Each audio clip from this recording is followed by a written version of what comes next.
65세 이상 시니어들을 위한 15가지 자기 관리 팁. 65세 이상 시니어분들이라 해서 활동을 줄이기보다는 오히려 좋아하는 것에 도전하고 사회적 관계를 더 풍부하게 만들어가는 것이 노년의 삶의 질을 높이는 핵심입니다. 아래에 15가지 자기 관리 팁 중 내게 맞는 것부터 천천히 실천해보며 몸과 마음의 건강을 함께 챙겨보시길 바랍니다. 작은 변화가 쌓여 큰 즐거움으로 이어질 수 있습니다. 1. 건강한 식습관과 절주 실천하기. 나이가 들수록 신체 기능이 전반적으로 약해지기 때문에 영양분이 풍부한 음식을 고루 섭취하는 것이 중요합니다. 신선한 과일, 채소, 양질의 단백질을 중심으로 식단을 구성하고 가공식품이나 과도한 당분, 염분 섭취를 피하는 것이 좋습니다. 또한 술 소비를 줄이고 수분은 충분히 섭취하여 몸의 균형을 맞춰주세요. 2. 정기검진과 예방적 관리. 나이가 들수록 작은 증상도 정기검진을 통해 미리 점검할 필요가 있습니다. 의료, 안과, 치과, 검진 일정을 꼼꼼히 잡고 놓치지 않도록 노력하세요. 사소해 보이는 문제라도 일찍 발견하면 더 큰 질환으로 발전하는 것을 예방할 수 있습니다.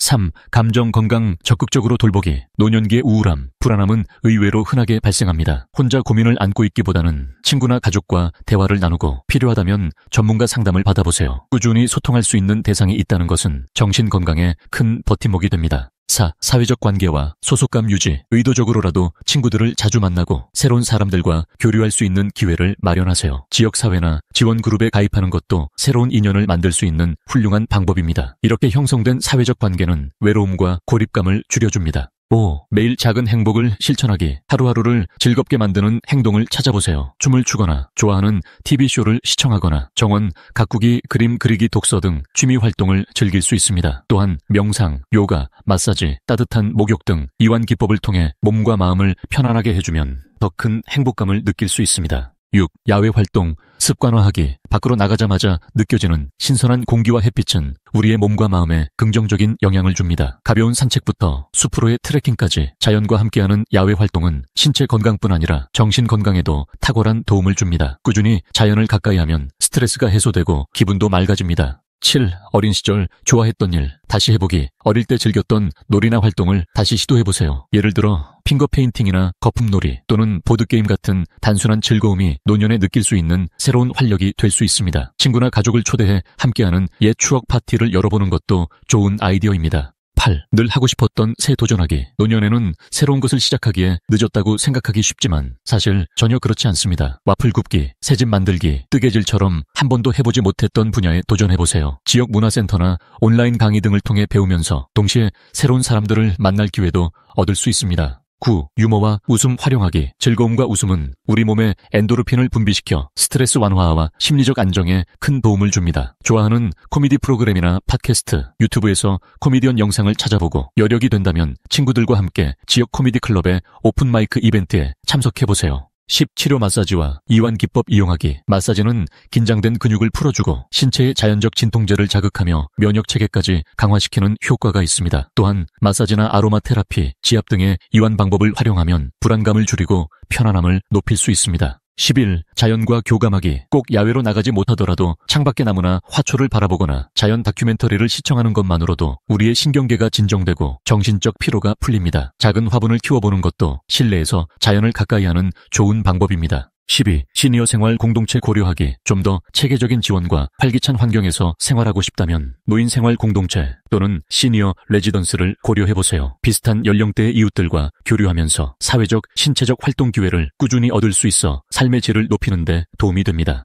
13. 디지털 기술 적극적으로 활용하기. 스마트폰, 태블릿 PC, 컴퓨터 등을 활용하면 가족 친구들과 더욱 쉽게 소통할 수 있습니다. SNS나 메시지 앱을 통해 소식을 주고받고 온라인 커뮤니티나 강의를 통해 새로운 정보와 지식을 습득해보세요. 디지털 기기를 활용하면 오히려 사회적 고립감을 줄이는 계기가 될 수 있습니다. 14. 규칙적인 수면 패턴 유지하기. 고령층은 수면 시간이 줄어들거나 수면의 질이 떨어지는 경우가 많습니다. 잠자기 전 카페인을 피하고 적절한 조명과 편안한 환경을 만들어 수면 패턴을 일정하게 유지해보세요. 규칙적인 취침 기상 시간은 신체 리듬을 안정시키고 전반적인 컨디션을 개선해줍니다. 15. 나에게 맞는 일상의 여유 찾기. 나이가 들수록 여러 가지 걱정이나 역할 부담에서 벗어나기 어려울 수 있습니다. 그러나 모든 일을 완벽하게 해내려고 하기보다는 도움이 필요할 땐 적절히 요청하고 스스로에게 쉴 시간을 주는 연습이 필요합니다. 충분한 휴식과 내가 좋아하는 일에 집중하는 것은 노년의 삶에 큰 활력을 불어넣어 줄 것입니다.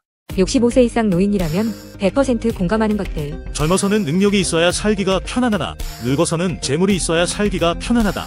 재산이 많을수록 늙는 것은 더욱 억울하고 인물이 좋을수록 늙는 것은 더욱 억울하다.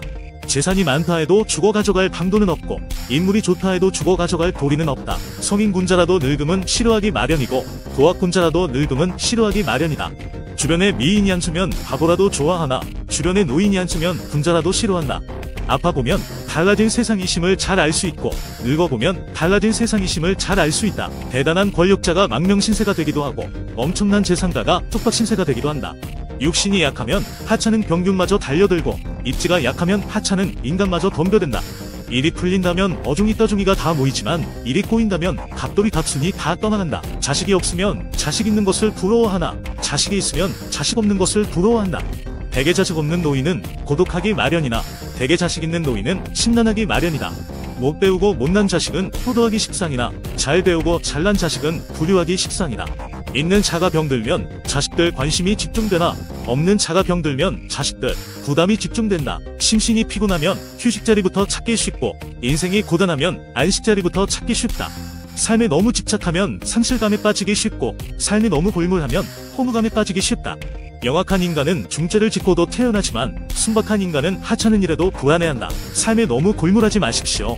팥배경으로 음료수를 들여다보면서 마시면 마실 수 없습니다. 그럼 어쩌지요? 팥배경을 부숴버리고 갈증을 해소하는 것이지요. 너무 구체적으로 파고들며 불안하게 살 필요는 없습니다. 내일 일은 내일 걱정해도 됩니다. 오늘도 주어진 일에 최선을 다하시고 행복한 하루 보내세요. 65세 이상 고령인구 약 1000만 명, 베이비부머 노년기 복증. 대한민국의 고령화 현상은 사회적, 경제적 변화를 촉진하며 실버 산업을 포함한 여러 분야에서 새로운 기회를 창출하고 있습니다. 베이비부머 세대의 고령화는 이러한 변화의 주요 동력 중 하나로 그들의 요구와 기대를 충족시킬 수 있는 다양한 서비스와 시설의 개발이 요구됩니다. 이는 고령 사회를 맞이하는 우리 모두에게 새로운 도전이자 기회이며 미래를 위한 준비의 일환으로서 신중하고 체계적인 접근이 필요한 시점입니다. 1. 고령화 현상의 급격한 진행. 대한민국은 전 세계적으로 비교해보아도 매우 빠른 속도로 고령화가 진행되고 있는 국가 중 하나입니다. 특히 6.25 전쟁 이후 태어난 베이비부머 세대가 2020년을 기점으로 본격적으로 65세 이상의 노년기에 진입하기 시작하면서 고령 인구가 급속도로 증가하고 있습니다. 이러한 현상은 젊은 세대의 인구 증가 속도를 크게 앞서고 있으며 이는 출산율의 지속적인 감소와 밀접한 관련이 있습니다. 2. 후기 고령자 수의 폭발적 증가 예측. 2020년에 75세 이상 후기 고령자 수가 350만 명이었던 것에 비해 2035년에는 이 숫자가 약 900만 명에 이를 것으로 예상됩니다. 이러한 추세는 건강보험에서 노인에게 지급되는 요양급여 비용의 지속적인 증가와 함께 국가적인 차원에서의 대응 필요성을 시사합니다. 3. 실버 산업의 급성장. 이러한 고령 인구의 급증은 실버 산업, 특히 요양 서비스 산업의 성장을 촉진하고 있습니다. 2018년 8조 원 규모였던 국내 시니어 케어 시장은 2022년에는 14조 5천억 원으로 확대되며 연평균 15.6%의 높은 성장률을 기록하고 있습니다. 시니어 케어 서비스는 일상생활이 어려운 노인을 대상으로 한 가정이나 시설에서의 신체적, 가사적 활동 지원 및 간병을 포함하며 최근에는 이러한 케어 서비스와 노인 주거를 결합한 복합타운 형태의 확대가 두드러지고 있습니다. 4. 베이비부머 세대의 고령층 유입과 시장 확대. 베이비부머 세대의 고령화는 또한 고령층의 자산 확대로 이어지고 있습니다. 이는 접근성 높은 요양 및 주거시설에 대한 수요 증가를 예측하게 만듭니다. 매년 약 80만 90만 명의 베이비부머가 고령층에 유입될 것으로 예상되며 이들의 시니어 계층 진입은 실버 산업, 특히 실버타운과 요양 서비스 분야에서 높은 수요를 창출할 것으로 보입니다. 5. 실버타운 거주에 대한 긍정적 인식. 최근 실시된 설문조사에 따르면 조사 대상자의 대다수가 은퇴 후 실버타운 거주에 긍정적으로 답변했습니다. 이들은 주로 살기 좋은 환경과 생활 지원 서비스의 제공을 긍정적으로 생각하는 이유로 들었습니다. 이는 실버타운과 같은 요양 및 주거시설이 제공하는 편안하고 안정적인 생활 환경에 대한 높은 기대감을 반영합니다. 6. 경제력을 갖춘 베이비부머 세대. 고령층에 편입되는 베이비부머는 상당한 경제력을 갖추고 있어 관련 시장 형성에 대한 기대감이 높습니다. 생명보험업계는 인구 감소로 인해 기존의 보험 판매가 어려워진 상황에서 요양사업을 포함한 신사업 기회로 주목하고 있습니다. 이는 고령화 사회를 맞이하여 다양한 서비스와 제품의 개발이 필요함을 시사합니다. 7. 미래 요양 서비스 수요의 급증 예상. 보험연구원의 연구위원은 향후 10년 이후 베이비부머 세대의 8,090세 진입으로 요양 서비스 수요가 급증할 것으로 예상하고 있습니다. 이는 신노년층의 다양한 욕구를 반영한 요양시설 및 서비스 공급 확대의 필요성을 강조합니다. 고령화 사회에서 요양 서비스는 단순한 보살핌을 넘어서 개인의 삶의 질을 유지하고 향상시키는 중요한 역할을 하게 됩니다.